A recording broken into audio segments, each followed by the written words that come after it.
Astaghfirullah. Bismillahirrahmanirrahim. Assalamualaikum warahmatullahi wabarakatuh. Alhamdulillah wassalatu wassalamu ala Rasulillah wa ala alihi wa sahbihi wa mawalah wa la hawla wa la quwata illa billahi wa ba'du. Alhamdulillah, di malam hari ini kembali kita bisa duduk di Masjid Al-Fajri dan kita bisa lanjutkan kajian kita masih membahas Qasasul Anbiya fil Qur'anil Karim, kisah-kisah para nabi di dalam Al-Qur'anul Karim. Dan malam ini kita akan membahas Nabi Allah Sulaiman alaihi salatu wassalam. Sekali lagi sering saya ingatkan bahwa kisah-kisah dalam Al-Quran itu sesuatu yang nyata terjadi. Tidak ada dongeng dalam Quran itu. Semua peristiwa yang dicantumkan dalam Al-Quran itu pasti dan sudah berlaku, dan kita tidak boleh ragu-ragu tentang kisah-kisah dalam Al-Quran. Kemudian yang kedua, kisah-kisah dalam Al-Quran itu untuk diambil ibrahnya, bukan untuk didengar ceritanya. Bahwa ceritanya sangat enak, menarik, bukan itu tujuannya. Karena Al-Quran itu diturunkan bukan hanya sekedar diibadahi bacaannya, tetapi juga ditadaburi. Bahwa kalimat per kalimat dalam Al-Quran itu banyak pelajaran. Termasuk juga kalau kita mengkisahkan tentang kisah para nabi, itu syarat dengan pelajaran yang berkaitan dengan hidup dan kehidupan kita sehari-hari. Maka dalam kisah Nabi Allah Sulaiman alaihi salatu wassalam ini juga banyak kisah nanti yang syarat dengan pelajaran untuk kita ambil ibrah dalam kehidupan kita. Dan kisah Nabi Allah Sulaiman banyak kisahnya dalam Al-Quranul Karim, dan Allah subhanahu wa ta'ala sebutkan sampai 17 kali di beberapa surat di dalam Al-Quranul Karim. Dan begitu pentingnya sehingga Allah subhanahu wa ta'ala sampai menyebar di beberapa surat dalam Al-Quran kisah Sulaiman ini, dan setiap ayat dalam setiap surat yang menceritakan Sulaiman itu banyak pelajaran dalamnya. Nanti kita akan melewati apa saja pelajaran yang kita bisa petik dari kisah Nabi Allah Sulaiman alaihi salatu wassalam. Ma'asyiral muslimin yang dimuliakan Allah subhanahu wa ta'ala, Nabi Allah Sulaiman alaihi salatu wassalam adalah satu di antara nabi-nabi Bani Israel. Bahkan di antara nabi-nabi yang sangat terkenal setelah Nabi Musa alaihi salatu wassalam. Karena tidak ada di antara nabi-nabi Bani Israel yang digabungkan oleh Allah subhanahu wa ta'ala dengan dua keutamaan. Satu sisi dia nabi, sisi lain dia raja, kecuali hanya ada dua nabi saja.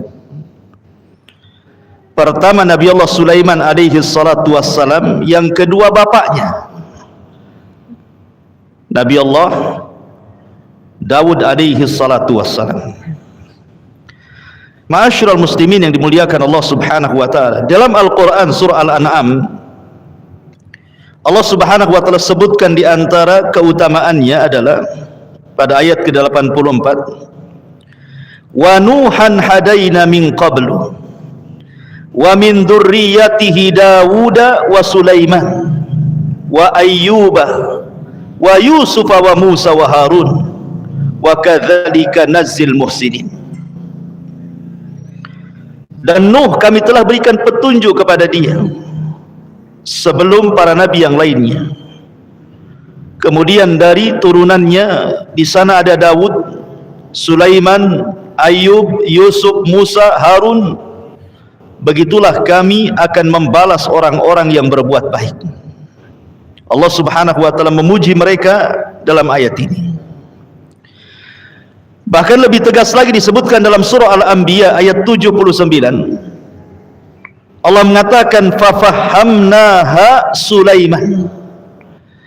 Maka kami, kata Allah, berikan kepahaman kepada Sulaiman. Apa yang dipahamkan Allah kepada Sulaiman? Kata ahli tafsir, Sulaiman dianugerahi ilmu yang luas, pemahaman yang baik, dan kebijaksanaan yang luar biasa. Wajar saja, karena memang dia sendiri adalah putra daripada Nabi Allah Daud alaihi salatu wassalam. Dan ketika Allah Subhanahu wa taala memberikan sifat kepada ayahandanya Sulaiman, Nabi Allah Daud dalam Al-Baqarah 251, wa qatala Daud Jalut wa atahu Allahul mulka wal hikmata wa 'allamahu mimma yasha. Ketika Daud membunuh Jalut, kemudian Daud jadi raja, mewarisi tahta Talut, maka Allah Subhanahu wa taala berikan kepada Nabi Allah Daud itu kerajaan, kemudian hikmah kebijaksanaan, dan Allah ajarkan kepada dia sesuai dengan kehendak Allah Subhanahu wa taala. Jadi bapaknya cerdas, ya wajar anaknya juga cerdas gitu ya. Artinya anak itu kan tidak jauh-jauh dari bapaknya. Buah mangga itu nggak mungkin jatuh di bawah pohon durian kan itu. Ya pasti dekat-dekat dengan pohonnya. Artinya bahwa orang tua juga menentukan baik dan tidaknya keturunan. Makanya kenapa Nabi SAW ketika kita disuruh untuk memilih pasangan, kata Nabi SAW, fadfar bidzatid din taribat yadak. Ambil yang baik agamanya, beruntung kamu. Ma'asyiral muslimin yang dimuliakan Allah Subhanahu wa taala. Kemudian juga Allah sebutkan dalam surah An-Naml ayat 16, wa waritha Sulaiman Dawuda wa qala ya ayyuhan nas ullimna mantiqat tayr wa utina min kulli syai'in in hadza lahuwal fadlul mubin. Dan Sulaiman pun mendapatkan warisan dari ayahandanya Daud. Kemudian Sulaiman mengatakan, wahai manusia, telah diajarkan kepada kami bahasa burung, dan telah diberikan kepada kami segala sesuatunya dari Allah yang tidak diberikan kepada yang lainnya, dan ini semua adalah karunia yang nyata yang Allah anugerahkan kepadaku. Apa yang diwarisi Daud kepada Sulaiman? Sebagian ahli tafsir mengatakan bahwa yang diwarisi Nabi Daud kepada Sulaiman itu bukan dunia, karena tidak ada nabi yang mewarisi dunia.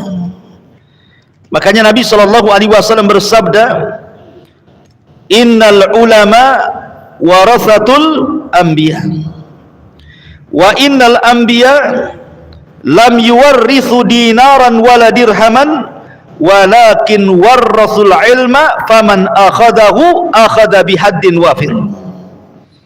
Ulama itu pewaris para nabi, dan para nabi tidak pernah mewariskan dinar dan dirham, artinya tidak pernah mewariskan dunia. Semua harta para nabi apabila meninggal disedekahkan semuanya.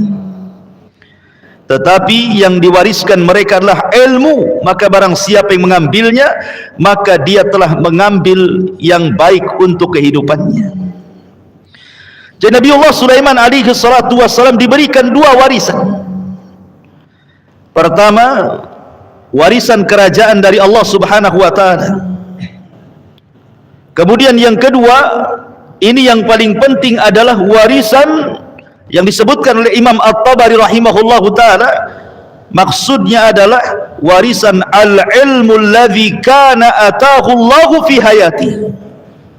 Jadi Sulaiman diberikan pengetahuan yang luas, ilmu yang cemerlang dalam kehidupannya, dan juga dia diwarisi kerajaan yang tidak diberikan oleh Daud kepada anak-anaknya. Anaknya Daud kan banyak. Nabi Daud itu punya anak 19. Tapi kenapa Sulaiman yang dipilih? Kalau bukan karena Allah Subhanahu wa taala telah memilih sehingga Nabi Daud mempercayakan kekuasaannya kepada Sulaiman dari 9 putra Daud. Ya. Menunjukkan bahwa Sulaiman ini memiliki kedudukan di mata ayahandanya Daud dan juga diangkat derajatnya di sisi Allah Subhanahu wa taala. Ma'asyiral muslimin yang dimuliakan Allah Subhanahu wa taala. Di antara kisah Sulaiman yang sering diceritakan banyak manusia, mungkin antum kecil-kecil juga sudah mendengar bagaimana kisah Nabi Allah Sulaiman. Yang paling masyhur adalah Nabi Allah Sulaiman alaihi salatu wassalam diberikan oleh Allah Subhanahu wa taala kerajaan yang tidak diberikan kepada para nabi setelah bahkan sesudahnya. Kekuasaan yang luas sekali. Dan itu adalah doa Sulaiman itu sendiri. Ketika Sulaiman alaihi salatu wassalam sebagaimana dalam sebuah hadis dari Abdullah ibn Amr ibn As radhiyallahu an, selesai membangun Masjidil Aqsa. Tentu bukan dari dasarnya sudah ada. Dialah orang yang pertama kali membuat haikal. Yang haikal ini kemudian menjadi sebuah cerita bagi orang-orang Yahudi bahwa apabila mereka menemukan haikal Sulaiman di bawah Masjidil Aqsa, maka Masjidil Aqsa itu akan ditumbangkan. Kemudian mereka akan membangun haikal itu, kemudian mereka meyakini bahwa penolong mereka itu akan muncul dan akan menguasai dunia. Maksud mereka adalah Dajjal. Ya, tapi mereka mengatakan itu penolong mereka. Jadi haikal ini menjadi cerita dongeng bagi orang-orang Yahudi. Mereka meyakini bahwa di bawah Masjidil Aqsa itu ada haikal Sulaiman. Makanya lihat Masjidil Aqsa itu sudah lubang bawahnya kan. Makanya tidak boleh menampung banyak-banyak. Kalau banyak-banyak bisa roboh. Dibatasi orang sholat di Masjidil Aqsa itu. Karena sudah dilobangi. Orang-orang Yahudi itu berusaha mencari haikal Sulaiman, dan kalau sudah ketemu masjid itu dirobohkan, haikal itu yang dibangun. Padahal ini dongeng belaka. Ma'asyiral muslimin yang dimuliakan Allah Azza wa Jalla.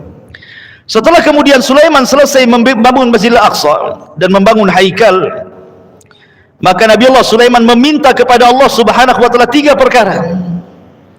Kata Nabi sallallahu alaihi wasallam, sa'alallaha hukman yusadifu hukmahu. Di mana Sulaiman meminta kepada Allah agar setiap putusannya yang diputuskan kepada rakyatnya itu cocok dengan hukum Allah Subhanahu wa taala.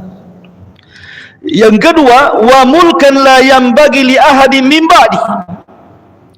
Dan dia meminta agar dia diberikan kerajaan yang tidak diberikan kepada siapapun, hanya dia saja. Kemudian yang ketiga, wala ya'ti hadzal masjida ahadun la yuridu illa salata fihi illa kharaja min khati'atihi kayaumin waladathu ummuh. Dan siapapun yang datang ke Masjidil Aqsa tidak ada niat kecuali salat, maka keluar seluruh dosanya akan diampuni seperti bayi yang baru dilahirkan dari ibunya.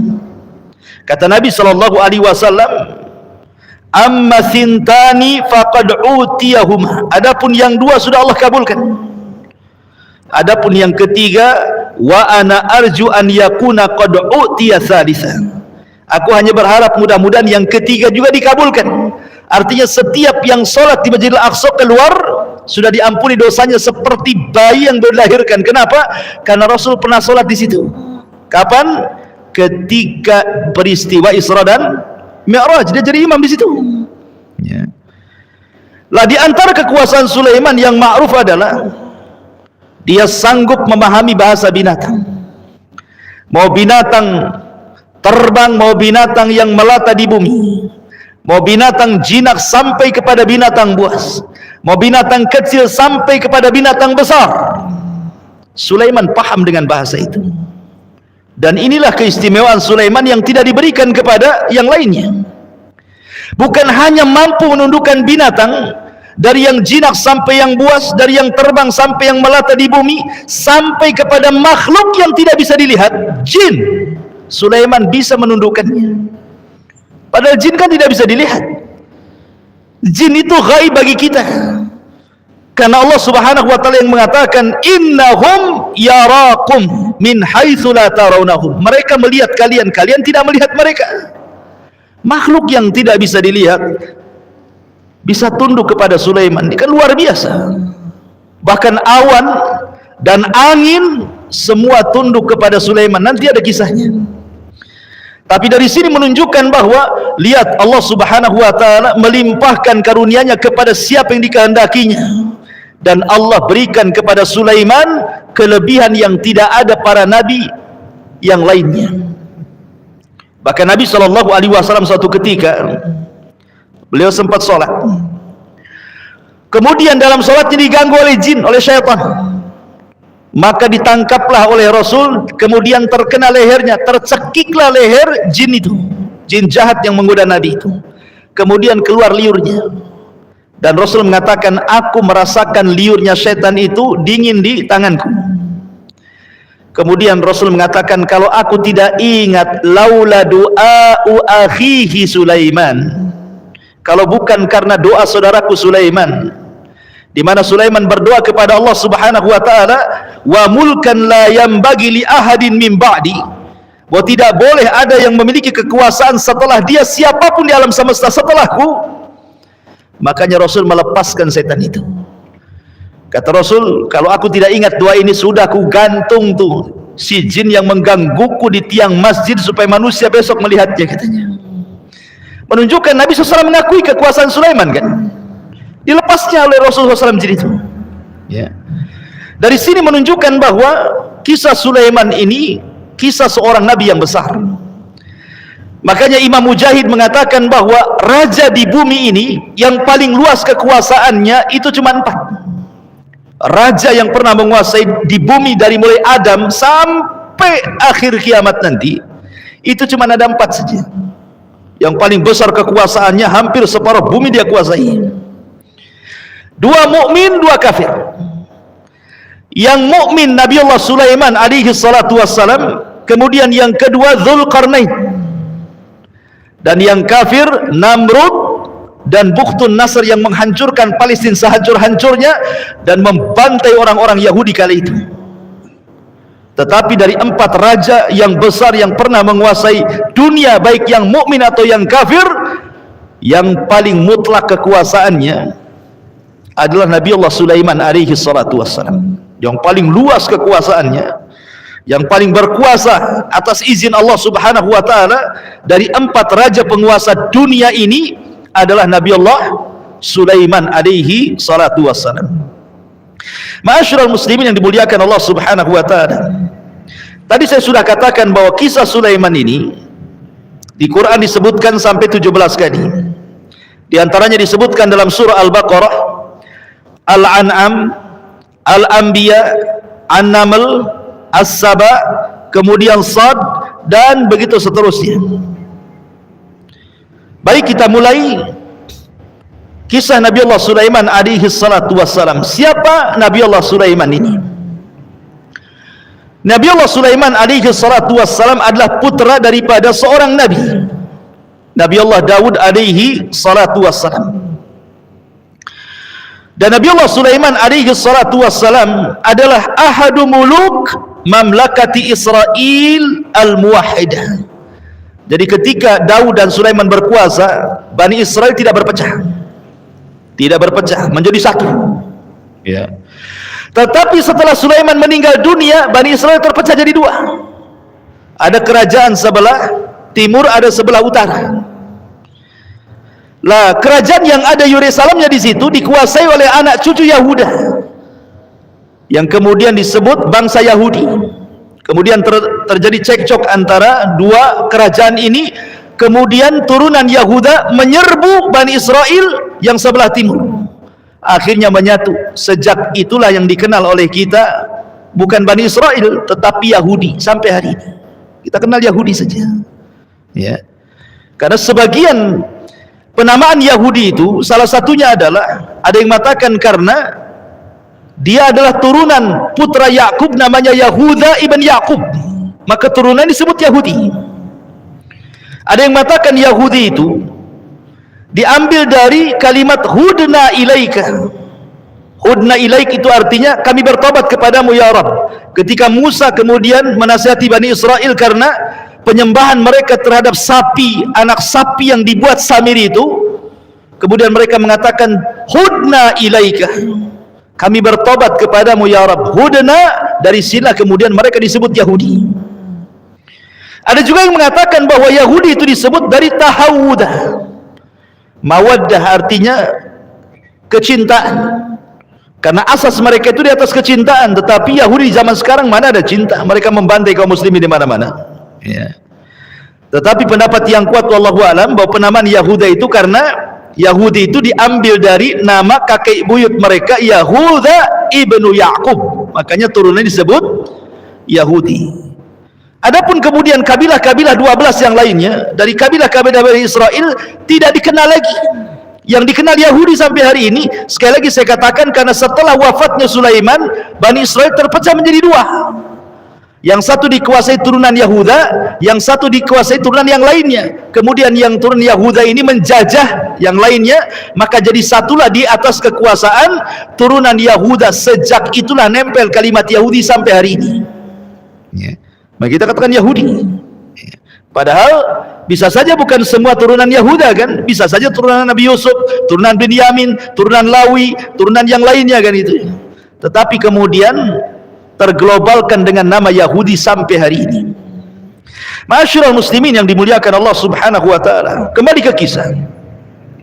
Jadi Nabi Allah Sulaiman alaihi salatu wassalam, kalau menurut kisah daripada perjanjian lama, maksudnya Taurat,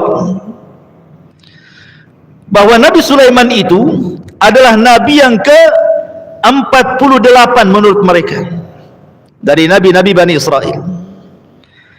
Tetapi di dalam Islam kita kenal dengan 25 nabi dan rasul. Dia bagian daripada 25 nabi dan rasul.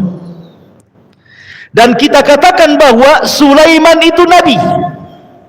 Tetapi orang-orang Yahudi tidak mengakui kenabiannya. Orang-orang Yahudi itu sampai hari ini tidak mengakui kenabiannya. Sehingga Allah Subhanahu wa taala turunkan ayat kepada mereka. Ketika Nabi SAW bercerita tentang Nabi Allah Sulaiman, kemudian Rasul memuji Sulaiman dan mengatakan dia nabi, orang-orang Yahudi Madinah mengatakan bukan, dia bukan nabi, dia tukang sihir katanya. Kenapa? Dari mana bisa Sulaiman menundukkan jin, menundukkan binatang, menundukkan awan kalau bukan sihir, apa namanya? Maka Allah turunkan ayat wattaba'u ma tatlus syayatin ala mulki Sulaiman wa ma kafara Sulaimanu walakinna syayatina kafaru yu'allimuna an-nasa sihra ila akhiril ayat. Dan mereka mengikuti apa yang dibacakan syaitan kepada mereka di zaman kerajaan Sulaiman. Dan tidaklah Sulaiman kafir, tetapi setan-setanlah yang kafir. Tidaklah Sulaiman mengajarkan sihir, setan-setan itu yang mengajarkan sihir, itu maksudnya. Jadi orang-orang Yahudi di zaman itu mengingkari, bahkan sampai hari ini sebagian Yahudi tidak mengatakan Sulaiman nabi, tetap dikatakan tukang sihir. Maka kita tegaskan Sulaiman nabi di antara satu dari 25 nabi dan rasul yang dicantumkan dalam Al-Quran, di mana 18 namanya tercantum dalam surah Al-An'am secara keseluruhan, dan sisanya sampai genap 25 nabi dan rasul tersisa di beberapa ayat dalam beberapa surat dalam Al-Quran. Dan itu kita yakini bahwa ada 25 nabi dan rasul, walaupun ini bukan pembatasan. Itu yang kita kenal namanya. Yang tidak kita kenal namanya banyak. Karena Abu Dzar radhiyallahu anhu bertanya kepada Rasul tentang jumlah para nabi, kata Rasulullah SAW, jumlah nabi itu 120, dalam riwayat 124 ribu, dan jumlah rasul itu 315 rasul.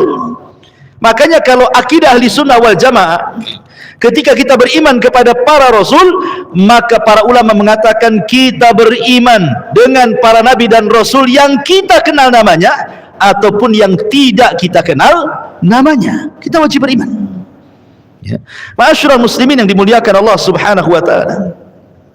Nabi Allah Sulaiman alaihi salatu wassalam, dia lahir di Palestina, tepatnya di kota Gaza. Kita sering mendengar ada jalur Gaza. Jalur Gaza itu adalah perbatasan antara Mesir dan Palestina. Itu disebut ada jalur Gaza di situ, atau disebut dengan Gozah. Disitulah Nabiullah Sulaiman lahir. Makanya ada sebagian para ulama mengatakan, walau lam yakun li Ghazzati minal fakhri illa maulidun Nabi Sulaiman wal Imam Syafi'i biha lakafaha, katanya. Ulama mengatakan apa? Kalau seandainya kota Gaza itu mereka harus menyombongkan, berbangga dengan cukup di situ lahirnya Sulaiman dan Imam Syafi'i, itu sudah cukup. Ya, kebanggaan penduduk Gaza itu, seandainya hanya dua ini saja, bahwa di kota itu lahir Nabi Allah Sulaiman, di kota itu lahir Imam Syafi'i rahimahullahu taala, karena Imam Syafi'i itu lahir di situ. Walaupun dia bukan orang Palestina, Imam Syafi'i itu orang Mekah, turunan Nabi Habib, ya bahasa kitanya. Cuman bapaknya hijrah cari ekonomi dari Mekah ke Palestina, kemudian lahirlah di Gaza itu Imam Syafi'i, Muhammad ibn Idris Asy-Syafi'i rahimahullahu taala. Baru kemudian setelah meninggal bapaknya dan dia menjadi yatim, ibunya pulang lagi ke Mekah. Itu cerita Imam Syafi'i itu. Jadi ulama mengatakan kalau mereka ingin berbangga penduduk Gaza itu, cukup dengan kelahiran Nabi Sulaiman di tempat mereka dan juga kelahiran Muhammad ibn Idris Asy-Syafi'i, itu sudah cukup jadi kebanggaan mereka. Jadi Nabi Sulaiman lahir di Palestina, tepatnya di kota Gaza. Ma'asyiral muslimin yang dimuliakan Allah Subhanahu wa taala, yang mengatakan Nabi Sulaiman itu usianya hanya 52 tahun kemudian meninggal, wallahu alam ya. Tapi dalam kisah Israiliyat ada yang mengatakan seperti itu. Adapun ayahnya ma'ruf, Nabi Allah Daud, insyaallah kita akan ceritakan minggu depan kalau memang kisah Sulaiman selesai malam ini. Kalau tidak ya mungkin dibagi dua karena kisahnya banyak ya. Dan Nabi Allah Daud alaihi salatu wassalam adalah raja pertama, raja pertama yang merangkap jadi nabi. Adapun raja pertama yang tidak merangkap jadi nabi adalah Talut. Dia raja pertama tuh. Daud itu raja kedua. Tetapi kalau ditinjau dari dia raja dan dia nabi, maka Daud yang pertama, karena Talut bukan nabi, Talut raja saja ya. Baru kemudian setelahnya Sulaiman mengikuti jejak ayahnya Daud, dia nabi, dia juga raja. Padahal dalam tatanan silsilah nasab Bani Israel itu, Nabi Yakub itu punya putra 12. Di antara 12 putra itu ada namanya Nabi Yusuf, dan juga Binyamin itu satu saudara kandung, yang lain tidak. Ini putra daripada Rahil. Kemudian di sana ada namanya putra Lia itu namanya Lawi dan juga Yahuda, yang turun disebut Yahudi itu. Tradisi Bani Israel, turunan Lawa itu adalah turunan mulia, karena rata-rata yang jadi nabi dari Bani Israel itu turunan Lawi. Adapun turunan yang mereka jadi raja itu mesti turunan Yahuda. Jadi kalau jadi raja turunan Yahuda, kalau jadi nabi turunan Lawi. Tetapi Nabi Daud alaihi salatu wasallam menggabungkan dua keistimewaan Bani Israel ini, menggabungkan kenabian dan menggabungkan kerajaan. Begitu juga Sulaiman menggabungkan kenabian dan menggabungkan kerajaan, dan ini tidak ada pada nabi-nabi Bani Israel. Makanya kenapa dua nabi ini sangat menarik untuk diceritakan, karena menggabungkan dua perkara yang tidak ada di zaman Bani Israel yang Allah anugerahkan kepada para nabi. Ayahanda Nabi Allah Sulaiman adalah Nabi Allah Daud, berarti dia nabi, putra dari seorang nabi. Adapun jumlah istrinya, dengarkan sebuah hadis yang dikeluarkan atau hadis yang sahih yang diriwayatkan oleh Abi Hurairah radhiyallahu anhu dari Nabi sallallahu alaihi wasallam. Qala Sulaiman alaihi salam, berkata Nabi Allah Sulaiman alaihi salatu wassalam, la atufanna al-lailata ala tis'ina imra'atan kulluhunna ta'ti bi farisin yujahidu fi sabilillah. Jadi suatu ketika Nabi Sulaiman itu bernadar, satu malam ingin menggauli semua istrinya. Kata Sulaiman, demi Allah, malam ini aku akan gauli seluruh istriku dalam satu malam. Berapa jumlahnya? Tis'ina imra'atan, 90 wanita. Dalam riwayat sebagaimana yang dijelaskan oleh Al-Hafidz Ibnu Hajar rahimahullahu taala, ada yang mengatakan 60, dalam riwayat ada yang mengatakan 70, dalam riwayat ada yang mengatakan 90, dalam riwayat ada yang mengatakan 99, dalam riwayat ada yang mengatakan 100. Kemudian kata Al-Hafidz Ibnu Hajar rahimahullahu taala, boleh jadi dengan banyaknya riwayat dan semuanya sahih. Yang mengatakan 60 ya sahih, yang mengatakan 90 ya sahih, 99 juga sahih, yang 100 juga sahih. Jadi beliau ingin menggabung dari semua riwayat itu. Dan inilah kaidah hadis ya, kalau antum belajar hadis, kalau ada hadis yang zahirnya kontradiktif, bertentangan, apa kaidahnya? Jam'u baina adillataini aula min tarki ahadihima. Menggabungkan dua riwayat yang seolah-olah bertentangan itu lebih utama dibandingkan membuang salah satunya, karena dua-duanya sahih ya. Lalu bagaimana cara menjamaknya, menggabungkannya? Maka kata Al-Hafidz Ibnu Hajar rahimahullahu taala, boleh jadi yang sah itu ada 60, itu yang sah istrinya, kemudian sisanya adalah selir-selirnya atau budak-budaknya, sehingga genap menjadi 100 wanita. Dalam satu malam menggauli 100 wanita, menunjukkan para nabi diberikan kekuatan. Antum saja kalau punya istri 4, satu malam antum gauli, besoknya jamu apa yang antum makan tuh ya, karena kita tidak diberikan kekuatan seperti para nabi kan. Makanya ada hadis yang mengatakan, dari hadis Anas bin Malik radhiyallahu an, bahwa seorang nabi itu diberikan kekuatan salasuna wa fi riwayatin arba'una rajulan, diberikan kekuatan sama dengan 30 laki-laki, dalam riwayat sama dengan 40 laki-laki. Itu kekuatan satu nabi itu. Makanya seorang nabi itu punya kekuatan fisik, dan itu mukjizat mereka kan itu. Termasuk Nabi kita Muhammad SAW punya kekuatan fisik kan. Bayangkan, tidak pernah ada satu riwayat yang menceritakan Rasul sakit parah, kecuali menjelang kematiannya saja kan. Padahal Nabi SAW itu berdakwah siang malam. Dia kepala rumah tangga, dia jenderal perang, dia presiden, dia harus melayani qadha, keputusan-keputusan ketika ada konflik di tengah-tengah rakyatnya. Dia harus menerima utusan dari negara-negara lain, dan begitu seterusnya. Kesibukan yang luar biasa, tapi Rasul itu sehatnya luar biasa.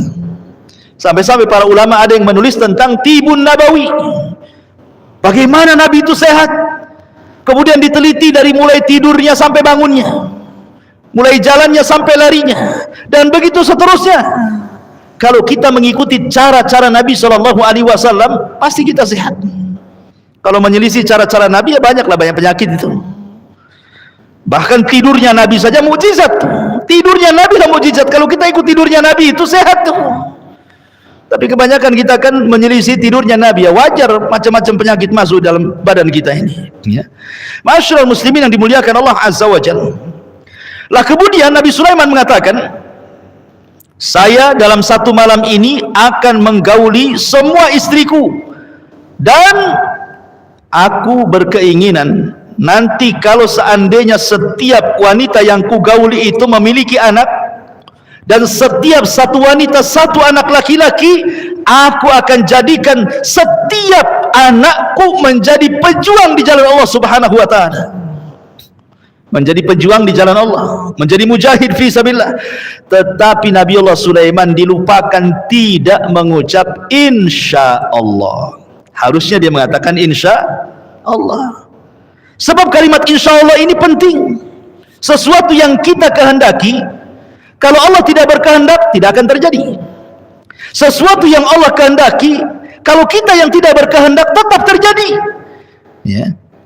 Jadi apapun yang Allah kehendaki pasti terjadi, apa yang Allah tidak kehendaki tidak akan terjadi. Nabi Allah Sulaiman lupa mengucapkan kalimat insya Allah. Rupanya semua istri-istrinya tidak ada yang mengandung, tidak ada yang melahirkan kecuali satu orang. Itu pun cacat setengah manusia, tidak punya kaki.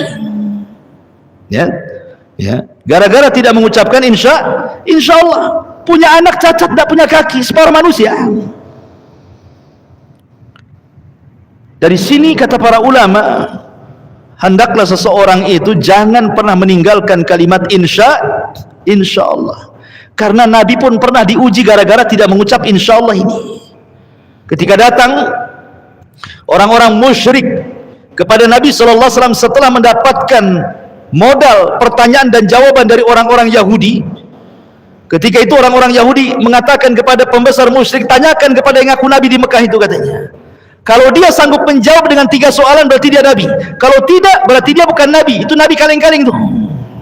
Akhirnya kemudian datanglah orang musyrik kepada Rasulullah, ya Muhammad, aku ingin bertanya 3 soalan, kalau kau bisa jawab kami beriman, kau seorang Nabi, kalau kau tidak bisa jawab kau bukan Nabi.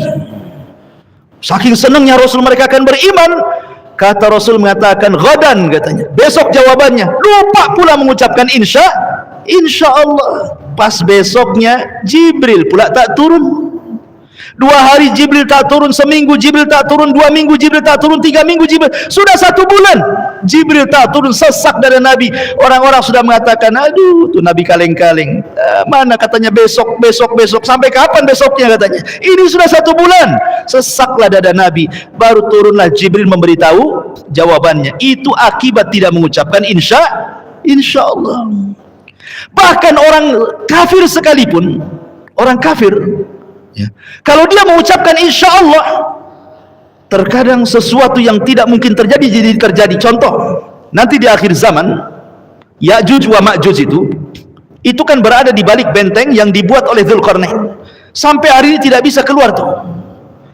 Setiap hari Ya'juj dan Ma'juj itu ngorek lubang di bawah benteng itu supaya bisa keluar dari benteng. Apabila kemudian tenggelam matahari, mereka pulang lagi ke tempat-tempat mereka. Besoknya lagi rupanya lubang yang mereka gali sudah tertutup. Begitu setiap hari, mereka tidak bisa keluar. Setiap menggali lubang besoknya tertutup lagi, menggali lubang lagi besoknya tertutup lagi.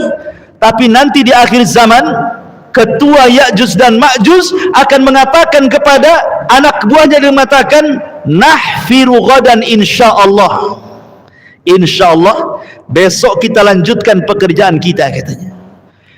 Setelah pemimpin Ya'juj dan Ma'juj mengatakan insya Allah, besoknya lubangnya tidak lagi terisi dan mereka bisa melanjutkan untuk penggaliannya sampai berhasil keluar dari benteng. Dan jadilah fitnah di akhir zaman Ya'juj dan Ma'juj. Ya, kalimat insya Allah ini penting. Jangan kemudian walaupun antum yakin 100% besok bisa datang ke undangan, besok datang gak antum? Karena antum berpikir nggak ada acara, ya nggak ada masalah, senanglah besok datang. Jangan katakan seperti itu. Insya Allah besok datang. Boleh jadi antum tidur, tahu-tahu asam urat kumat, kakinya tak bisa melangkah paginya. Siapa yang tahu? Ya kan? Tahu-tahu ada acara yang lain, nggak tahu kita ini. Tahu-tahu ketabrak, tahu-tahu nabrak, kita tidak tahu kan, begitu ya. Makanya kalimat insya Allah ini penting. Makanya Nabi Sulaiman gara-gara tidak mengucapkan insya Allah, lahir seorang bayi separuh manusia. Kan itu ya. Subhanallah ya.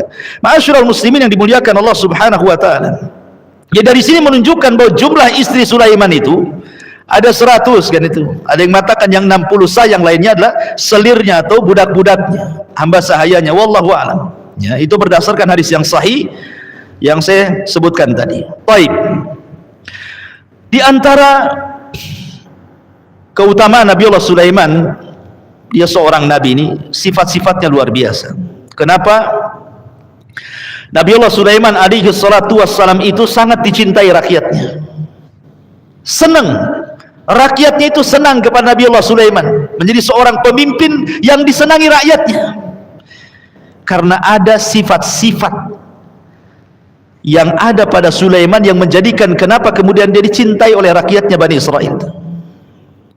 Pertama, Di antara kekuasaannya Sulaiman itu, di antara tugasnya adalah dakwah kepada kaumnya sebagaimana dakwah para nabi, mengajak manusia ke dalam tauhid. Bahkan di zaman Nabi Sulaiman tidak ada satu tukang sihir yang berani mempraktikkan sihirnya. Dia punya orang kepercayaan namanya Asif ibn Barkhiyah. Itu orang kepercayaan Sulaiman namanya Asif ibn Barkhiyah. Diutus untuk datang ke tukang-tukang sihir. Kemudian diambili semua kitab-kitabnya. Kemudian dilarang tidak boleh mempraktikkan tukang sihir kalau dengan kesihiran, kalau tidak mereka akan dibunuh. Akhirnya tidak ada di zaman Sulaiman tukang sihir yang berani praktek sihir. Kemudian jimatnya, kitabnya diangkut semua, diletakkan di sebuah peti, kemudian diletakkan di bawah singgasana Sulaiman. Sulaiman pun bersesumbar dan mengatakan, siapa yang berani mengambil peti ini dan dia dari kalangan jin, kupastikan terbakar. Tapi siapa yang mengambil dari kalangan manusia, ku bunuh dia, kata Sulaiman. Dakwah tauhid, memberantas kesyirikan. Ya, sebab selama masih ada dukun, masyarakat pasti rusak. Ya. Kalau masih ada dukun, pasti masyarakat rusak. Karena tahulah antum kan amalannya dukun itu, membuat orang sakit, membuat orang musuhan, bekerja sama dengan setan, menyesatkan orang, rusak sebuah tempat itu kalau dukunnya di situ. Makanya Sulaiman berusaha untuk mendakwahkan tauhid kepada masyarakatnya. Kemudian yang kedua, ada uhaqqi syukri lillahi ta'ala ala ma razaqahum minan ni'amil katsira. Nabi Sulaiman suka bersyukur dengan kekuasaannya. Makanya nanti ketika kita nanti berkisah tentang kisah Balqis, di mana Balqis mendapatkan surat dari Sulaiman, apa kata Balqis? Dia itu raja biasa yang maksudnya untuk menjajah orang itu hanya karena dunia, ataukah memang dia seorang nabi? Dikirim hadiah sama Ratu Balqis, dikirim hadiah banyak-banyak. Ketika Sulaiman kemudian mendapatkan hadiah, apa kata Sulaiman? Apa yang Allah berikan jauh lebih baik daripada yang Allah berikan kepada kalian. Nabi Sulaiman tidak mengatakan apa yang aku punya lebih baik dibandingkan yang kamu punya. Tidak. Nabi Sulaiman mengatakan apa? Apa yang Allah berikan. Jadi Sulaiman menasabkan semua nikmat kepada Allah. Itu yang paling penting. Makanya kemudian di antara Nabi Allah Sulaiman itu apa? Auzina an ashkura ni'mataka allati an'amta alayya. Ya Allah, anugerahkan kepadaku agar aku senantiasa bersyukur akan nikmat-Mu. Dan ketika syukur itu terus dilanggengkan, maka nikmat Allah pasti ditambahnya. La in syakartum la azidannakum. Kalau kalian bersyukur, ku tambah lagi nikmatnya. Itu yang menyebabkan langgengnya kekuasaan Sulaiman, karena Sulaiman senantiasa menjadi hamba yang bersyukur walaupun dengan segala kekuatan, kekuasaan, kekayaan yang tidak ada yang memiliki kecuali dia saja. Karena rata-rata ikhwan, sedikit orang yang kaya itu bersyukur. Kenapa? Karena kekayaan itu sirru tughyan, kata ulama, rahasia jahatnya manusia. Itu kekayaan itu. Mana ayatnya? Kalla innal insana la yatgha an ra'ahus taghna. Manusia itu akan mudah melampaui batas kalau Allah buka rizkinya tuh. Tetapi sedikit sekali orang kaya yang bersyukur. Ya. Makanya Sulaiman menjadi percontohan bagi orang kaya. Sekaya apa sih antum dengan Sulaiman itu? Kok sudah sombong kali? Berapa mobil Anda dengan kekayaan Sulaiman itu? Rumah Anda dengan kekayaan Sulaiman itu? Tanah Anda dengan kekayaan Sulaiman itu? Kok hebat kali, tidak menasabkan nikmat kepada Allah, sehingga ketika datang tukang zakat, mungut zakat, orang yang minta sedekah, mungut sedekah, apa kata dia? Enak saja, harta ini aku cari siang malam keringatan, kaki di atas, kepala di bawah, keringat bercucuran. Kau datang pula minta zakat, siapa kamu, katanya kan? Subhanallah, itu tidak yakin bahwa harta itu titipan Allah namanya. Sulaiman mengajarkan syukur. Maka hei orang-orang kaya, tirulah Sulaiman, insyaallah nikmat Anda tidak akan hilang. Yang ketiga, al-adlu fil hukmi. Sulaiman terkenal dengan keadilannya. Nanti ada kisahnya bagaimana ketika Sulaiman datang dua orang yang berselisih kepada Nabi Daud. Kemudian Nabi Daud berfatwa. Kemudian setelah itu mereka datang kepada Sulaiman. Kemudian Sulaiman berfatwa. Rupanya fatwa Sulaiman diambil oleh ayahnya karena lebih adil dibandingkan fatwa ayahnya sendiri. Dan itu dicantumkan dalam Al-Quran, nanti ada kisahnya. Ya. Kemudian yang keempat, al-muraqabatu daim lirra'iyati wa masalihihim, ya, wa qada'i ma yahtajuna min umurihim. Jadi Nabi Sulaiman itu sangat memberikan perhatian kepada rakyatnya, betul-betul kepada rakyatnya dia perhatian. Nanti ada kisahnya tentang kisah Nabi Sulaiman dengan Hudhud, ya kan? Sulaiman membariskan pasukan, Hudhud pula hilang. Mana Hudhud? Mana Hudhud katanya? Kan pasukan banyak, tapi Sulaiman bisa kenal pasukannya itu. Kan burung, jenis burung kan banyak kan itu ya. Belum lagi jenis binatang yang lain selain burung, ya kan? Belum lagi macannya, harimaunya, buayanya, macam-macamnya kan? Belum lagi binatang yang terbang, binatang yang melatanya, belum lagi jinnya. Dia hafal mana pasukan yang nggak ada di situ. Makanya di zaman Umar bin Khattab radhiyallahu anhu, ketika Umar malam-malam belusukan, mungkin bahasa kitanya, Umar itu kalau belusukan malam-malam dan tidak bawa wartawan, dia belusukan ke malam-malam. Rupanya ada orang tua, ibu-ibu sedang memasak, yang dimasak bukan gandum tapi batu, yang direbus itu batu.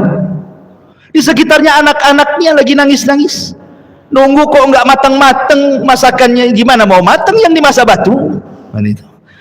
Jadi Umar melihat, ya.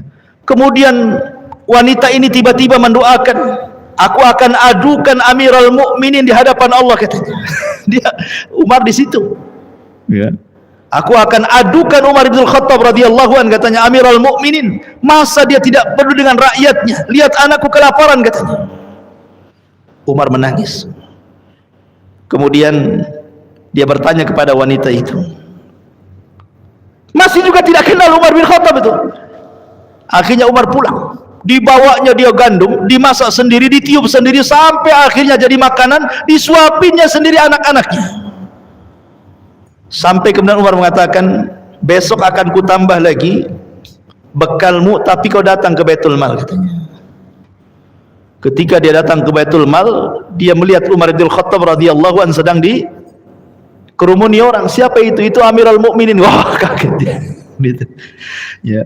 Sampai seperti itu, ikhwatul fiddin. Umar sampai menangis, kok ada di antara rakyatnya seperti itu, maksudnya. Menyesal dia.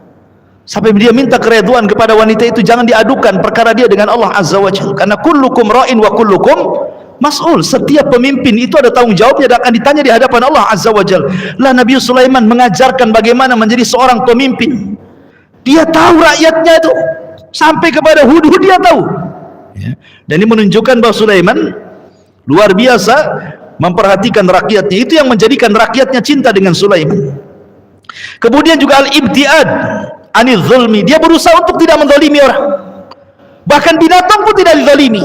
Ingat ketika Hudhud hilang, apa kata Sulaiman? Awas di Hudhud, akan kuazab dia dengan azab yang pedih, atau kusembelih dia, atau kumaafkan kalau dia dapat alasan. Kalau dia mengungkapkan alasan kehilangan dia kemana, bisa saja kumaafkan. Itu keadilan namanya, kan? Tidak diktator, ya. Enggak, memilih, kalau memang alasannya dimaafkan, ya. Ini menunjukkan bagaimana keadilan Sulaiman alaihi salatu wasallam menerima uzur daripada burung. Itu burung, apalagi manusia, ya.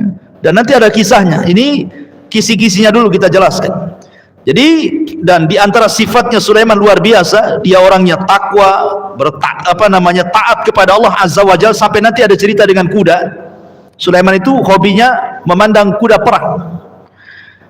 Ketika dia pandang kuda itu, lupa pula dia sholat sore, terlalaikan. Besok disembelih semua kudanya. Gara-gara engkau wahai kuda-kudaku, sehingga aku terlalaikan ibadah kepada Allah. Itulah diantara takwanya yang kuat kepada Allah Subhanahu wa taala Nabi Allah Sulaiman alaihi salatu wasallam. Dan banyak lagi di antara sifat-sifat beliau nanti yang kita akan uraikan dalam kisah-kisah beliau dalam beberapa kisah, ya. Baik, kita mulai dari kisah Nabi Allah Sulaiman alaihi salatu wasallam. Nabi Allah Sulaiman alaihi salatu wasallam dengan burung Hudhud dulu. Ini yang masyhur. Sulaiman ma'al Hudhud, bersama Hudhud. Bagaimana kisahnya? Ma'asyiral muslimin yang dimuliakan Allah Azza wa Jalla, disebutkan dalam suratul Naml, surah An-Naml ayat 20 sampai 37. Cukup banyak ayatnya, tapi setiap ayat banyak faedahnya. Kita akan baca ayatnya. Allah Subhanahu wa taala mengatakan wa tafaqqada at-tayra, dan Sulaiman pun kehilangan satu ekor burung. Maksudnya burung di sini burung hudhud. Dan ingat, burung hudhud yang hilang ini bukan sembarang burung, tetapi dia burung pilihan Sulaiman. Dia seorang muhandis, seorang insinyur. Jadi burung itu juga jadi insinyur di zaman itu. Insinyur hudhud namanya. Jadi hudhud itu insinyur. Kenapa? Karena dia terbang. Kalau pasukan Sulaiman ini sedang hendak berjalan ke sebuah tempat, maka nanti yang melihat jalan di depan itu hudhud. Jadi hudhud akan terbang melihat padang pasir, ada air atau tidak, jalannya berjurang atau tidak, lurus atau terjal. Jadi hudhud itu yang menentukan jalan itu, karena dia kan bisa nyorot dari atas ya. Kalau sekarang ini drone lah ya, sekarang kan sudah ada drone tuh, mana yang mau digempur, kasih drone. Kalau dulu kan hudhud dulu ya. Itu musuh di sana, wahai Nabiullah Sulaiman, jangan jalan ke sana, nanti ada jurang kan itu ya. Jadi dia seorang insinyur dia ya. Nanti kalau hudhud melihat oh ada air, nanti jin disuruh untuk masuk ke dalam tanah kan itu ya, ngambil airnya. Jadi suatu ketika hudhud hilang. Faqala, Sulaiman marah, mali la aral hudhuda am kana minal ghaibin. Mana si hudhud itu? Kok tidak ada dalam barisan? Mana hudhud? Menunjukkan Sulaiman ini orangnya apa? Orangnya disiplin ya. Jadi semua tentara dibariskan itu, sampai kepada tentara manusia, tentara jin, tentara binatang-binatang, sampai kepada tentara burung. Ketika tak nampak hudhud ini, mana si hudhud itu katanya? Pergi kemana dia? Kemudian Sulaiman alaihi salatu wassalam mengancam, lau adzibannahu adzaban syadida aw la adzbahannahu aw la ya'tiyanni bisultanin mubin katanya. Dan ini ketegasan seorang pemimpin harus seperti itu. Dalam dunia ketentaraan kan harus seperti itu ya. Lambat sedikit, push up kan gitu ya. Berapa kali? 100 kali kau push up katanya. Habis itu sit up lagi sampai mencret tuh ya. Memang harus disiplin seperti itu ya. Sulaiman mengajarkan kedisiplinan dalam segala hal pun. Kalau disiplin ikhwan, akan tertib semua urusan itu. Anak sekolah kalau sering-sering lambat datang, nggak akan naik kelas lah kan itu. Ini anak siapa ini kan itu. Antum kerja saja, orang datang ke pasar jam 6, antum pula jam 11, apa yang antum mau cari di situ ya? Siapa yang mau beli? Jadi kedisiplinan itu bisa mentertibkan semua urusan. Makanya Sulaiman mengatakan, awas saja hudhud kalau tidak ada. Setelah waktu yang saya tentukan, pertama kata Sulaiman, aku akan siksa dia dengan sesiksa-siksanya. Yang kedua kata Sulaiman, atau lebih daripada itu, ku potong lehernya. Atau lebih rendah daripada itu, kecuali kalau dia mendatangkan alasan katanya. Boleh keluar dari dua perkara ini. Kemudian Allah mengatakan, famakatha ghaira ba'id. Famakatha ghaira ba'id. Maka tidak lama kemudian datanglah hudhud dekat dengan Sulaiman. Ada yang mengatakan di sini Sulaiman yang kemudian mencari hudhud, kemudian dia nampak hudhud dari dekat. Ada juga yang mengatakan burung hudhud datang mendekati Sulaiman. Kemudian dia berbisik-bisik dengan sesama burung. Hudhud, kata kawan burungnya itu, tadi raja kita Sulaiman marah kepadamu, bahwa engkau akan disiksa, bahwa engkau akan disembelih kecuali kau datangkan alasan. Kata hudhud, tenang, aku punya alasan. Akhirnya dia menghadap Nabiullah Sulaiman. Apa kata hudhud? Ketika ditanya dari mana engkau wahai hudhud, maka hudhud mengatakan, faqala ahadtu bima lam tuhit bihi wajituka min saba'in binaba'in yakin katanya. Apa kata hudhud? Hudhud mengatakan, ya Nabi Allah Sulaiman, alasanku kenapa aku nggak ada, aku gaib, aku tidak ada tadi di barisan. Sesungguhnya aku baru datang dari negeri Sabah. Mana Sabah? Yaman. Mana Sulaiman? Palestina. Bayangkan terbangnya sedahsyat apa itu? Dari Palestina ke Sabah, bayangkan belum ada pesawat, burung hudhud terbang. Ya. Sekilas saja dia sudah sampai di Sabah, balik lagi ke Palestina, berbaris lagi.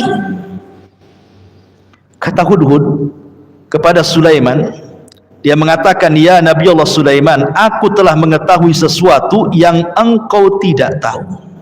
Menunjukkan apa? Hudhud yakin pengetahuan itu milik Allah. Tidak ada satupun Nabi yang tahu tentang gaib. Kalau seandainya Sulaiman tahu yang gaib, nggak mungkin dia bertanya, dari mana engkau, kan begitu ya? Sama dengan seorang dukun yang sok tahu yang gaib. Tiba-tiba kemudian bertengkar dengan istrinya. Istrinya kabur. Kemudian setelah 1 minggu ketemu, kata dukunnya, dari mana aja kau, katanya. Nah, berarti kan tidak tahu yang gaib tuh si dukun tuh. Kenapa tanya sama istrinya, dari mana kamu, kan itu ya? Kalau dia tahu yang gaib, nggak perlu tanya dari mana kamu. Pasti jawabnya, ngapain kau di rumah si Anu seminggu, kan begitu ya jawabannya. Kok tanyanya dari mana kamu? Berarti dia nggak tahu yang gaib si dukun itu. Sok-sokan pula tahu yang gaib gitu ya. Jangankan dukun, Nabi saja tidak tahu yang gaib. Sulaiman tidak tahu kalau Hudhud dari negeri Sabah, tidak tahu yang gaib dia. Makanya kemudian Hudhud dengan yakinnya Sulaiman tidak tahu pengetahuan tentang apa yang ia ketahui dari Allah Subhanahu wa taala, bahwa dia sudah sampai kepada sebuah kerajaan. Di situ ada umat yang dirajai oleh seorang perempuan, seorang ratu. Makanya Hudhud mengatakan kepada Sulaiman, dia mengatakan, aku mengetahui apa yang engkau tidak ketahui.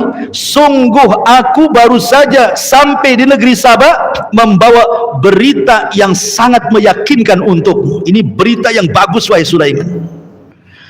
Maka Sulaiman alaihi salatu wassalam mengatakan, Hudhud mengatakan, apa yang kau lihat di negeri Sabah, kata Sulaiman. Maka Hudhud mengatakan, inni wajadtu imra'atan tamlikuhum wa utiyat min kulli syai'in walaha arsyun azim wajadtuha wa qaumaha yasjuduna lisyamsi min dunillah wa zayyana lahumus syaitan a'malahum fasaddahum anis sabili fahum la yahtadun. Kata Hudhud, dia mengatakan, wahai Sulaiman, sungguh aku telah mengetahui sesuatu yang tidak pernah engkau ketahui. Aku datang kepadamu dari negeri Sabah membawa sebuah berita yang meyakinkan. Sungguh kudapati ada seorang wanita, perempuan yang memerintahkan mereka, dan dia dianugerahi segala sesuatu serta memiliki singgasana yang sangat besar.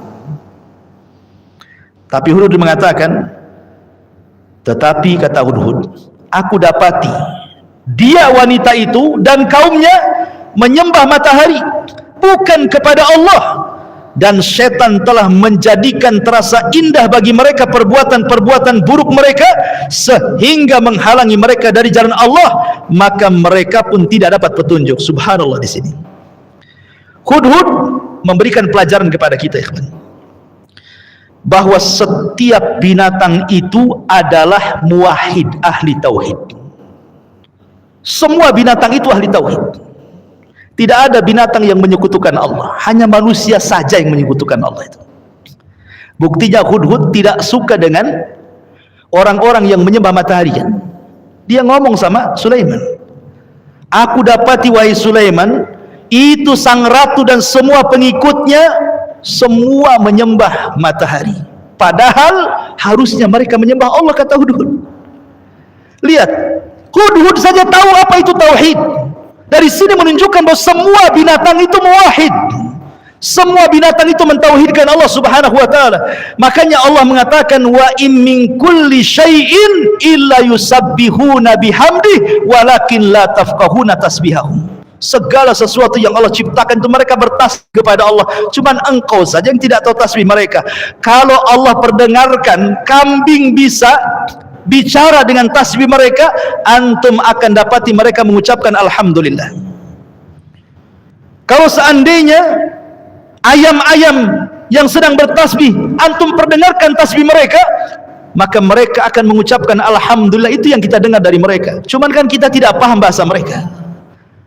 Coba bayangkan, terkadang binatang itu jauh lebih baik dibandingkan manusia, kan? Di sini Allah mengatakan, ulaika kal an'am bal hum adall. Bahkan di antara mereka itu, manusia maksudnya, ada yang persis dengan binatang ternak, bahkan lebih sesat dibandingkan binatang ternak. Binatang ternak saja masih mentauhidkan Allah. Lihat Hudhud di sini, ya. Kemudian juga di sini Hudhud mengatakan bahwa sesungguhnya syaitan sudah menyesatkan mereka sehingga mereka jauh dari jalan Allah, dengan sebab itulah mereka tidak dapat petunjuk. Dari sini ada faedah Hudhud ingin memberitahu kepada kita bahwa semua kemaksiatan tidak lepas dari campur tangan setan di dalamnya. Ya, itu faedahnya di situ. Tidak ada satupun kesyirikan di dunia ini, tidak ada sesuatu penyimpangan dalam sunnah di dunia ini, tidak ada sesuatu kemaksiatan di dunia ini kecuali setan ada di situ. Kecuali setan ada di situ. Karena di sini Hudhud mengatakan apa? Dia mengatakan wa zayyana lahumus syaitanu a'malahum, dan setan datang menghiasi amalan mereka sehingga mereka menjadi penyembah matahari kan itu. Fasaddahum anis sabili fahum la yahtadun, sehingga menyesatkan dari jalan Allah dan mereka pun tidak dapat petunjuk. Makanya banyak-banyak ta'awudz, berlindung kepada Allah dari syaitan yang terkutuk, karena syaitan akan berusaha untuk menghiasi amalan kita. Tidak dengan jalan buruk, maling, rampok, korupsi, syirik, bid'ah. Setan kadang-kadang disuruh apa? Disuruhnya kita ibadah.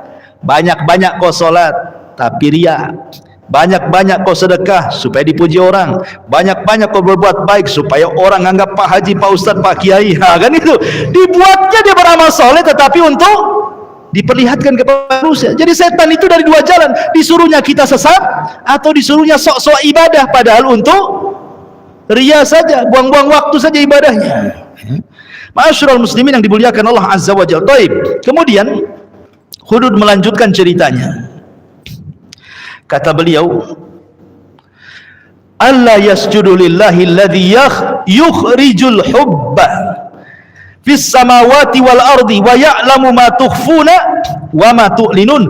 Allahu la ilaha illahu rabbul arsyil azim. Subhanallah. Ini Hudhud masih ceramah nih, ya. Apa kata Hudhud? Dia mengatakan mereka juga tidak menyembah Allah yang mengeluarkan apa yang terpendam di langit dan di bumi, dan yang mengetahui apa yang kamu sembunyikan dan apa yang kau tidak nyatakan. Allah tidak ada Tuhan melainkan Dia yang berhak disembah kecuali Dia, Tuhan yang mempunyai arsy yang paling agung. Hudhud jelas. Bahasa ini bahasa tauhid, ya, mengingatkan kekuasaan Allah. Hudhud ini wajar Allah disembah, Dialah yang mengeluarkan semuanya, dari yang terpendam sampai yang terlihat. Ma'asyiral muslimin, luar biasa ceramahnya Hudhud ini. Kalau antum ceramah, pakai ceramahnya Hudhud ini. Ini ceramah tauhid. Tetapi kan Hudhud ini kan datang kepada Sulaiman ngasih habar kan. Namanya habar itu bisa ya bisa tidak kan. Ada orang datang ngasih habar kepada antum, oh begini Pak Pendi, tadi saya jalan situ ada orang tabrakan, motornya terguling-guling, oh orang yang mati, kenapalah kepalanya tuh. Namanya habar, bisa ya bisa tidak, bisa ditambah bisa dikurang. Iya kan, namanya habar kan. Sulaiman tidak membenarkan secara mutlak, ya tidak mendustakan secara mutlak. Makanya Sulaiman kemudian berkata kepada Hudhud ini, qala sananzur asadaqta am kunta minal kadhibin. Tunggu dulu, kita lihat habar yang kau bawa ini benar ataukah habar yang kau bawa ini dusta, kata Sulaiman. Tunggu dulu, jangan cerita-cerita saja, katanya. Kemudian kalau begitu, kalau memang apa yang khabarkan benar, idhab bi kitabi hadza, bawa suratku ini. Kemudian fa'alqihi ilaihim, serahkan suratku kepada raja mereka, sampaikan suratku kepada raja mereka. Thumma tawalli ankum fangdur madza yarjiun. Kemudian kamu menghindar dulu, kau lihat dari jauh kira-kira respon suratku gimana. Jadi Sulaiman nguji, kau ini jangan-jangan cari alasan saja, karena tadi saya katakan kalau kau tidak ada sudah kubantai kau, katanya. Kau mau cari alasan ya, katanya. Kalau kau benar beritamu, nih bawa surat, sampaikan ke ratu yang kau ceritakan itu, kau nanti dari jauh kau tengok, macam-macam balasannya. Maka Hudhud betul-betul membawa surat Nabi Sulaiman untuk disampaikan ke Ratu Balqis ini. Kemudian sampailah surat itu. Maka Ratu Balqis kaget dapat surat itu. Dikumpulkanlah para pembesar-pembesarnya itu. Kemudian dibacakanlah surat itu di depan para pembesarnya itu. Ratu Balkis ini diberikan kecerdasan, ya, dia ratu tapi cerdas. Kemudian juga diberikan akal lagi. Apa kata Ratu Balkis ini? Qalat, ya ayyuhal mala' aftuni fi amri ma kuntu qati'ata amran hatta tashhadun. Kata Ratu Balkis, wahai para pembesar, wahai para penguasa, berilah aku pertimbangan dalam perkaraku ini. Aku tidak pernah memutuskan sebuah perkara sebelum kalian hadir dalam ruanganku.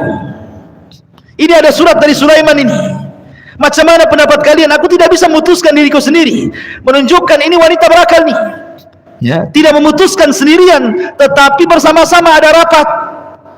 Makanya kalau antum punya lembaga gitu rapat sendirian, ya, di demo nanti.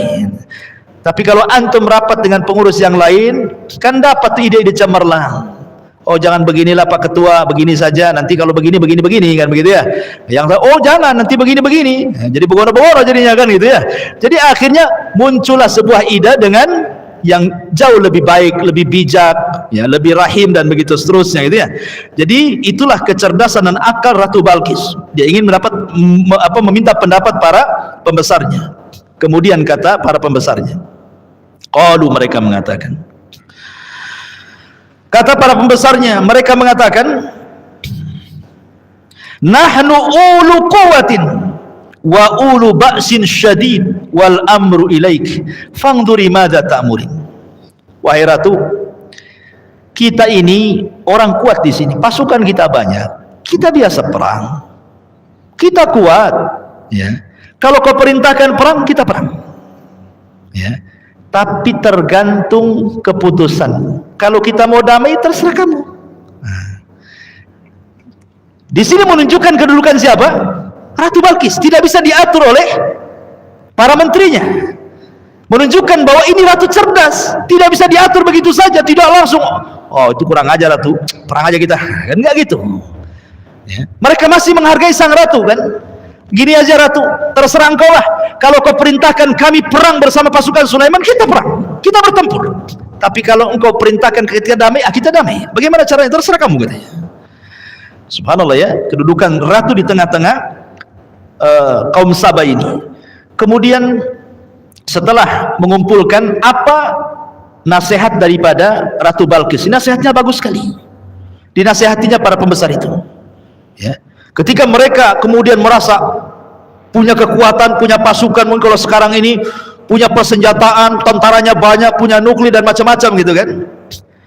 Maka Ratu Balkis mengatakan, innal muluk idza dakhalu qaryatan afsaduha wa ja'alu a'izzata ahliha adillah wa kadzalika yaf'alun. Begini kata Ratu Balkis, biasanya kalau para raja menjajah sebuah negeri, pasti akan merusaknya. Tidak ada satu negeri yang berperang pasti rusak. Rusak bangunan, rusak hutannya, rusak manusianya. Ada yang dibunuh, ada yang ditawan, ada yang diperkosa, ada yang disakiti, macam-macam kan begitu ya. Orang perang itu kan macam-macam. Jangankan lagi perang gempa saja yang kemarin tuh lihat, ya kan, rusak semuanya, rumah rusak, orang menangis macam-macam, ada yang kehilangan anaknya, kehilangan orang tuanya. Begitu juga perang jauh lebih dahsyat dibandingkan gempa. Makanya Ratu Balkis mengatakan, biasanya raja-raja itu keinginan mereka kalau menyerbu sebuah negeri pasti rusak negeri itu. Bahkan waja'alu a'izzata ahliya adillah, boleh jadi yang kalian sekarang jadi pejabat, kalau kalian kalah kalian pula jadi budak katanya. Kalian diperintahkan oleh mereka, boleh jadi kalian jadi Musa nantinya. Kemudian Ratu Balkis memastikan wa kadzalika yaf'alun, itu kebiasaan seperti itu. Coba pertimbangkan, ya. Kemudian Ratu Balkis pun membuat semacam keputusan. Apa kata Balkis? Wa inni mursilatun ilaihim bihadiyatin fanadhiratun bima yarji'ul mursalun. Gini saja, kita coba dulu. Kalau memang Sulaiman dengan surat itu dia ngaku-ngaku nabi dan rasul, kita coba kirimkan hadiah. Kalau dia menerima hadiah itu berarti pengakuan saja dia nabi dan rasul. Oh, berarti sama dengan raja-raja yang lain, dia hanya ingin menguasai dunia saja. Kita coba kirim hadiah. Nah, cemana tuh? Sulaiman memilih mengambil hadiah. Kalau mengambil hadiah berarti sama aja. Memang dia ingin menjajah sebuah negeri hanya urusan dunia gitu ya. Nah, kita lihat nanti hasilnya. Dikirimlah hadiah banyak-banyak sama Ratu Balqis.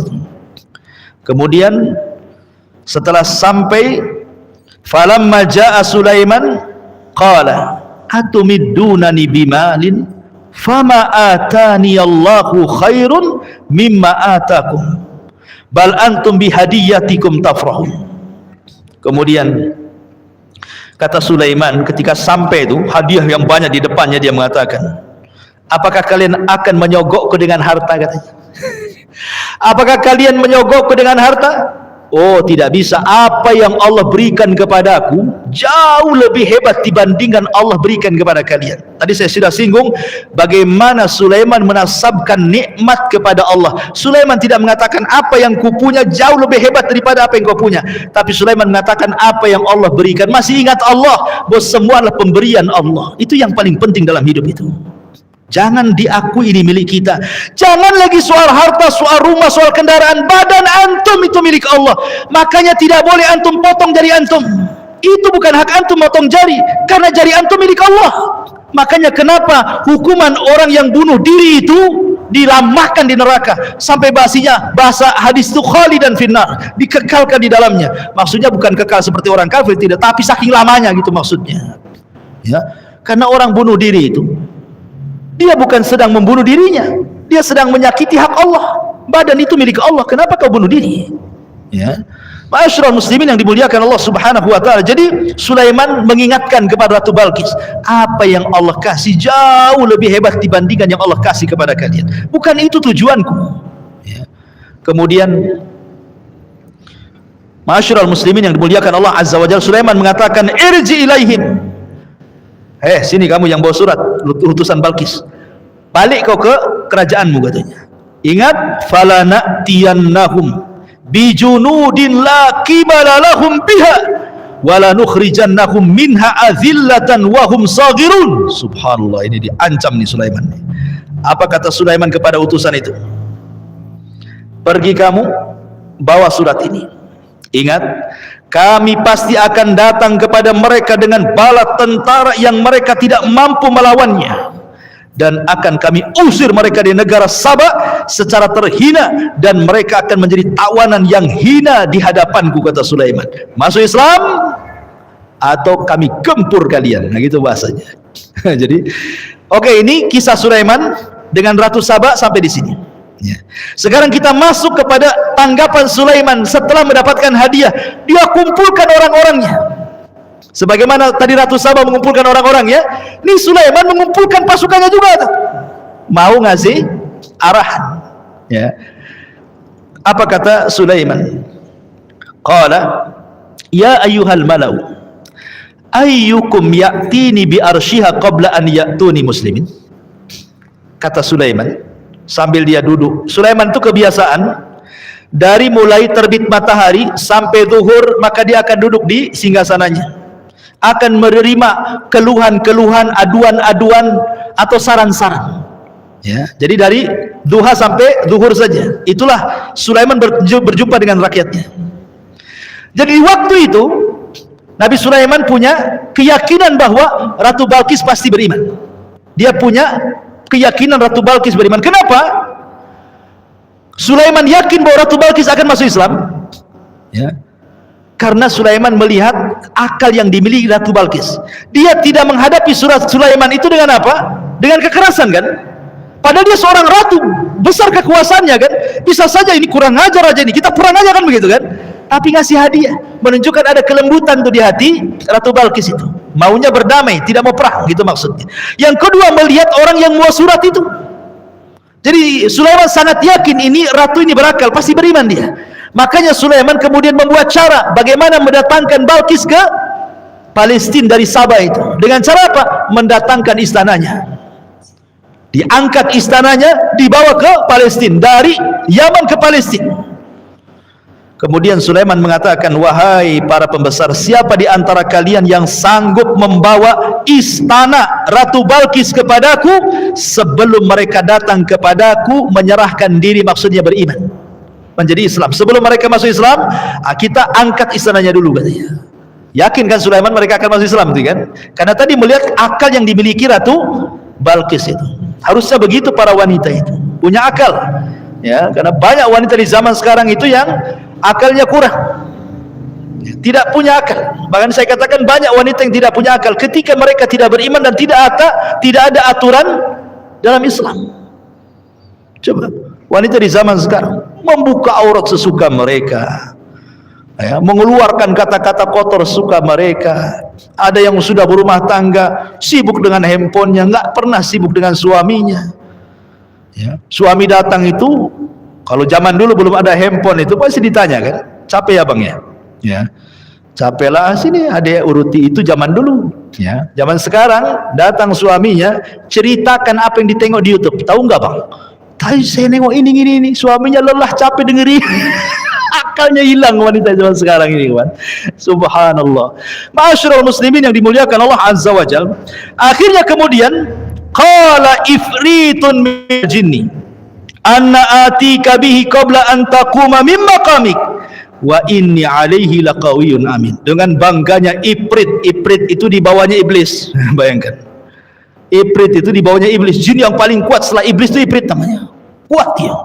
Dengan kesombongannya dia mengatakan di hadapan Sulaiman, perintahkan kepadaku, kalau kau ingin angkat tuh istana Ratu Balqis dari Yaman ke Palestina, perintahkan aku. Ya, biar aku yang mengangkatnya. Kemudian dia mengatakan, akulah yang akan membawanya kepadamu sebelum engkau berdiri dari tempat dudukmu wahai Sulaiman. Sudah kudatangkan itu istana sebelum kau berdiri. Itu sudah ada depan. Menunjukkan apa? Bahwa jin itu punya kekuatan memindahkan sesuatu. Kalau istana saja bisa dipindahkan, apalagi uang dalam celengan. Ya, kalau antum nabung di celengan tiba-tiba hilang, berarti ada yang mindahkan. Itu jin yang mindahkan. Ya, masalahnya nggak ada lubangnya. Tengok-tengok lubangnya cuma satu, ya lubang tempat masukkan uang itu saja. Cemana bisa hilang? Berarti jin itu yang mindahkan. Tapi kalau ada lubangnya, itu jin lain yang mindahkan. Itu jin rumah itu. Ya gitu. Ma'asyiral muslimin yang dimuliakan Allah Azza wa Jalla. Kemudian setelah Ifrit ini mengajukan diri, sebelum kau berdiri dari tempat singgasanamu, istana sudah depanmu.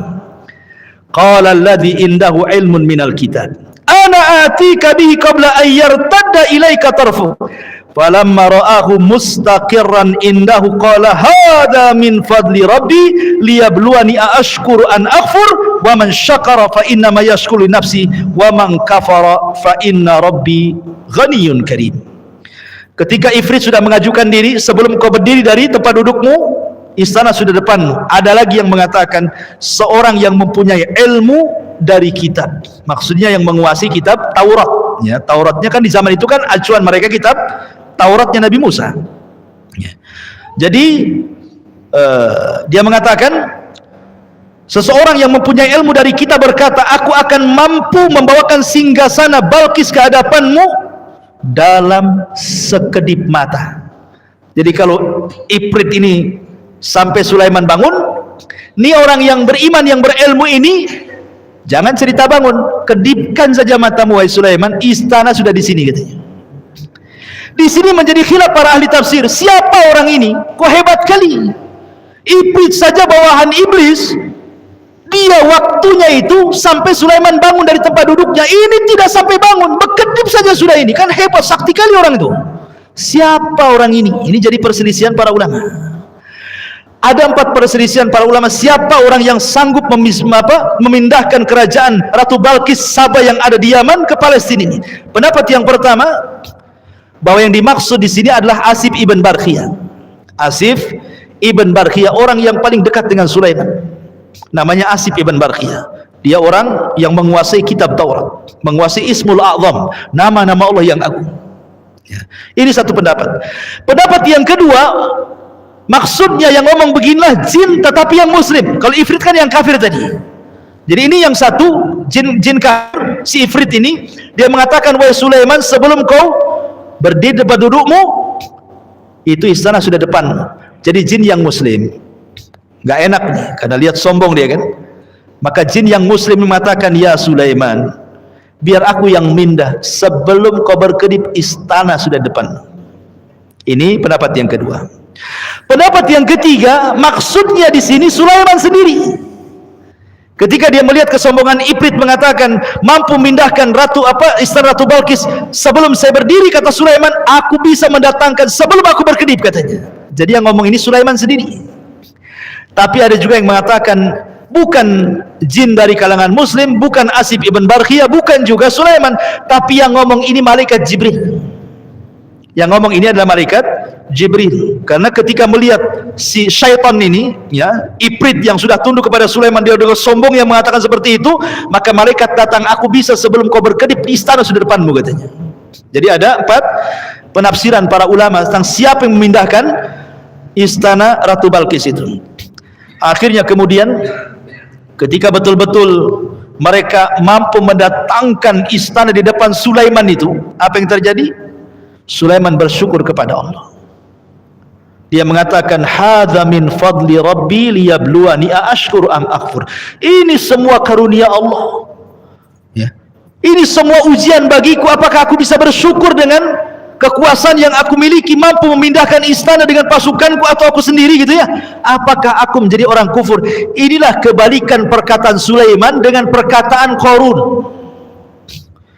Ketika Sulaiman diberikan kekuasaan, kekayaan yang luas, dia mengatakan hadza min fadli rabbi, ini semua karunia Allah untuk menguji aku, apakah aku bisa syukur ataukah kufur.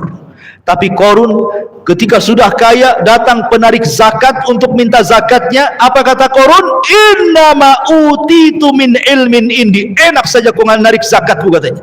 Ini kekayaanku, kata Qarun, semua datang karena kemampuanku, bukan karena Allah. Ini saya kaya, wajar saya kaya karena saya S1, S2, S3, doktor, profesor. Masa saya miskin, sekolah saya tinggi? Itu kan. Dia tidak paham bahwa kekayaan itu datang dari Allah. Banyak orang nggak sekolah kaya juga loh. Karena harta itu tidak bisa membedakan mana mukmin, mana kafir. Dua-duanya dikasih sama Allah. Qarun kaya, Sulaiman juga kaya. Namrud kaya, ya kan? Dzulqarnain juga kaya. Abu Bakar kaya, Abu Jahal juga kaya. Artinya kekayaan itu diberikan oleh Allah kepada yang dicintai dan kepada yang tidak dicintai. Beda dengan iman, Allah hanya berikan kepada orang yang dicintainya saja. Makanya harta itu ditentukan siapa pemegangnya. Kata Rasul, malun saleh li rajulin saleh, harta itu akan jadi baik kalau pemegangnya orang baik. Harta itu akan jadi jahat kalau pemegangnya orang jahat, kan begitu. Tergantung siapa yang megang. Ya. Kembali, akhirnya kemudian betul-betullah istana itu sudah jogrok di hadapan Nabi Allah Sulaiman. Kemudian Sulaiman mengatakan kepada para prajuritnya, nakirulah arsyah, nangzur atahdiya am takunu minal ladina la yahtadun. Coba ubah sedikit istana itu, ubah sedikit saja, kita lihat apakah Ratu Balkis bisa mengenali istananya lagi atau tidak. Robah sedikit. Bagaimana cara merubahnya? Nanti dikisahkan. Kemudian falamma ja'at kila ahada arsyuk, ketika Ratu Balkis datang, Sulaiman mengatakan, betul itu istanamu wahai sang ratu? Katanya.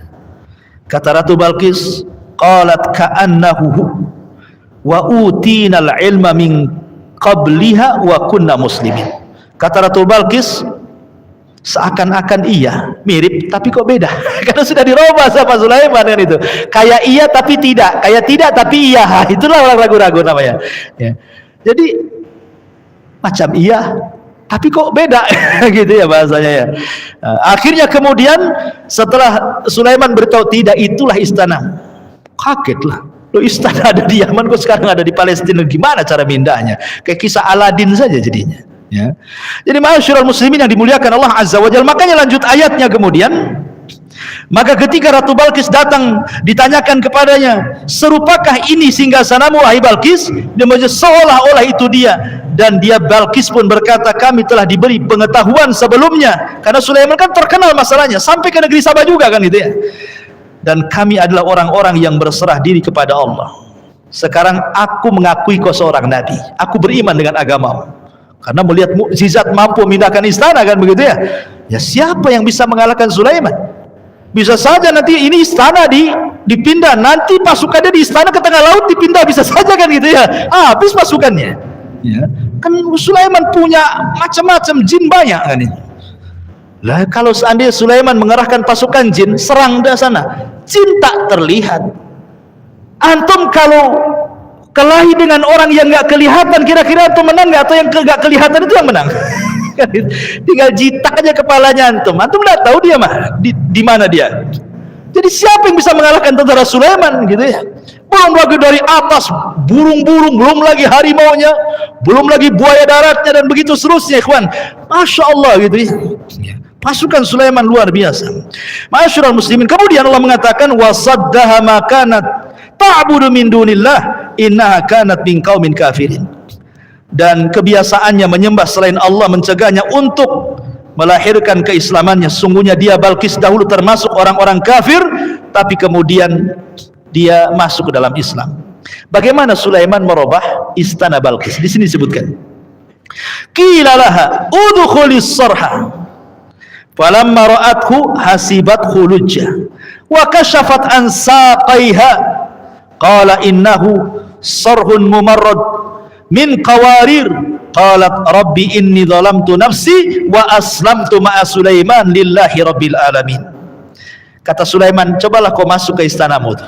Masuk sana. Apa yang terjadi? Masuklah Ratu Balqis ke istananya sendiri itu yang ada di Palestina ya. Maka Allah mengatakan ketika betul-betul dia masuk ke istananya, maka ketika dia Ratu Balqis melihat lantai istana itu, dikiranya kolam air yang besar dan disingkapkannya penutup kedua betisnya. Jadi Sulaiman, kalau sekarang ini umpamanya ini keramik nih, diganti kaca ya, kan diletakkan di atas laut kan itu ya, pinggir laut kan dekat kerajaan Sulaiman. Jadi kayak kolam gitu ya. Coba antum lihat kalau seandainya ada kolam renang, antum tutup atasnya pakai kaca yang anti pecah, kan sekarang banyak itu ya. Bahkan saya pernah waktu di Malaysia itu bertamu kepada seorang pembisnis. Di rumahnya dia bentuk kayak gitu tuh, di ruang tengahnya itu. Pertama anak masuk itu kaget juga ya, karena pakai keramik yang nerawang itu, rupanya kaca ya. Jadi di bawahnya kayak semacam akuarium yang gede itu di bawahnya, terus di atas dikasih kaca, itu jadi ruang tamu tuh. Jadi kalau kita duduk itu nampak tuh ikan lohan tuh kesana kemari, ikan koi itu di bawah pantat kita kan ya. Mungkin kurang lebih ya, di zaman sekarang kan sudah mutakhir ya, bisa saja kok di zaman dulu ya kan belum ada kan gitu, kecuali mukjizat dari Allah yang diberikan kepada Sulaiman kan itu ya. Sehingga Ratu Balqis disangka mau masuk kolam, padahal itu kaca tuh, disingkaplah betis dia gitu ya, takut masuk air gitu ya. Aneh dia, tahu-tahu ketika jalan loh, kok nggak tersentuh airnya. Dari situlah dia makin yakin kalau Sulaiman adalah seorang nabi. Makanya kemudian lanjut ayatnya dia mengatakan, qalat rabbi inni zalamtu nafsi. Ya Rabb, sesungguhnya aku telah mendolimi diriku sendiri. Wa aslamtu ma Sulaiman lillahi rabbil alamin. Dan aku pun masuk ke agama Sulaiman, agama yang hanya menyembah Allah, Rabb semesta alam. Adapun kemudian kisah apakah Ratu Balqis belakangan menikah dengan Nabi Sulaiman atau tidak, ini memang ada beberapa pendapat ulama. Memang tidak ada khabar yang sahih dalam masalah ini, baik dalam Quran ataupun hadis Nabi, tentang apakah kemudian Ratu Balqis menikah dengan Sulaiman. Tetapi ada pendapat Imam Qurtubi rahimahullahu ta'ala dalam kitabnya Al-Jami' li Ahkamil Quran. Dia menyebutkan beberapa akwal, ada 3 perkataan. Salah satunya beliau menukilkan pendapat bahwa kemungkinan Ratu Balqis menikah dengan Sulaiman, walaupun ada juga yang membantah tidak dan begitu seterusnya. Tapi ada yang berpendapat bahwa Ratu Balqis itu menikah dengan Nabi Allah Sulaiman. Wallahu a'lam bishawab. Ikhwan, masih banyak kisah Sulaiman dengan jin, kisah Sulaiman dengan petani, kisah Sulaiman dengan semut, kisah Sulaiman dengan kuda ya, dan kisah Sulaiman dengan kodok, walaupun ada beberapa kisah yang tidak sahih ya, tapi nanti kita ceritakan juga sebagai pengetahuan, supaya ketika antum membaca kisah Sulaiman di Google, Jangan mentalan saja, karena tidak semua kisah-kisah berkenaan dengan Sulaiman itu sahih. Kita kan hanya berlandaskan kepada Al-Quran dan Sunnah Nabi SAW. Adapun selain itu ya boleh jadi itu cerita Israiliyat, ya kan? Dan cerita Israel tidak bisa jadi pegangan, dia hanya untuk mengetahui saja bahwa ini bukan daripada Islam. Wallahu a'lam ikhwan. Kalau kita ceritakan bisa sampai jam 12 ya. Subhanakallahumma bihamdika asyhadu an la ilaha illa anta astaghfiruka wa atubu ilaik. Allahu ta'ala alam. Assalamualaikum warahmatullahi wabarakatuh.